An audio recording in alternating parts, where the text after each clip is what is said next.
On that note, I yield to the gentleman, ranking member from California, Congressman Darrell Issa, for his opening statement. Thank you, Mr. Chairman. A little housekeeping. Mr. Chairman, I'd ask unanimous consent that Mr. Jeff Davis of the Commonwealth of Kentucky be allowed to participate in the hearing as a dais member, recognizing that there will be unlikely that there will be any time for him to ask questions. Without objection, we accept it. Thank you, Mr. Chairman. Mr. Chairman, it is the obligation of yourself primarily and then myself to set the tone for hearings, to tee up, if you will, through our opening statements, how we view what we're going to accomplish here today. And I'd like to commend you for the work you have done in your opening statement and add just a little bit more to it. I'd first like to put up a slide of the recalls, from recall to recovery. This slide shows a little of the history that the chairman alluded to: the 1978 recall of the Ford Pinto, the 1981 GM recalls for steering problems, 5.8 million vehicles. The very sad, with great loss of life, 1982 Tylenol recalls of 31 million bottles of Tylenol pills, which of course led to the tamper-proof bottles we all take for granted today. The 1996 Ford recalls of 8 million vehicles for fires, and of course the well-publicized GM recall after their pickup trucks would spontaneously explode if hit from the rear.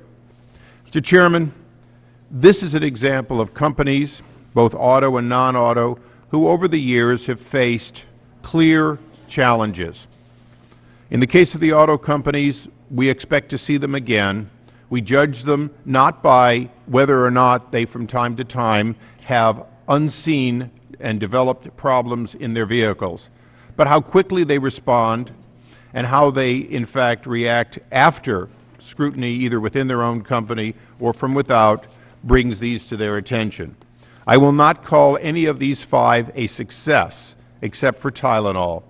Tylenol was a victim of other people, in all likelihood, poisoning their product, and yet they took a step that has changed safety of the medicines we take for granted today. Recently, Mr. Toyota's company, Toyota Motor Cars, began airing a television commercial, and I will take the liberty of using his words today. In it, they said that, in fact, good companies fix the mistakes they've made, but great companies learn from them.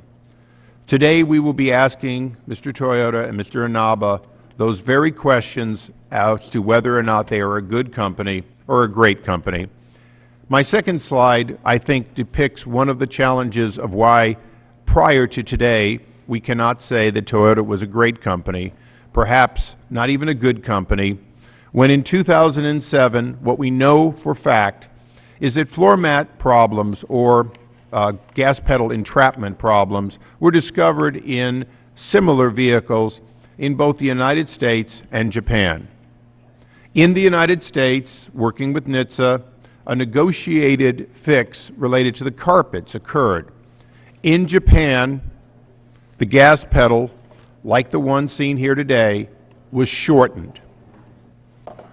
In 2009, nearly 2 years later, we had the sad and fatal loss of life in what is in all likelihood and has been at least documented, reported, and not formally contested to be a carpet entrapment problem of an automobile loaned by Bob Baker, a local dealer in my city, that led to this loss of life. Today, in 2010, gas pedals are being shortened at dealers around the country.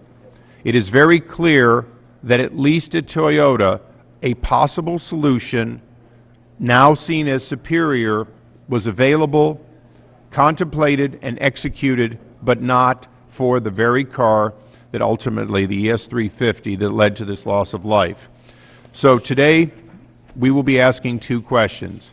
How could NHTSA, in this modern age in which I can Google Secretary LaHood's name, get pictures from all over the world of the Secretary, to get information and bio and almost anything from databases around the globe, how is it that NHTSA does not formally have a system to know about every report, whether it is a sticky accelerator in Great Britain, whether it is a troubled system in Canada, whether it is a different but similar vehicle in Japan.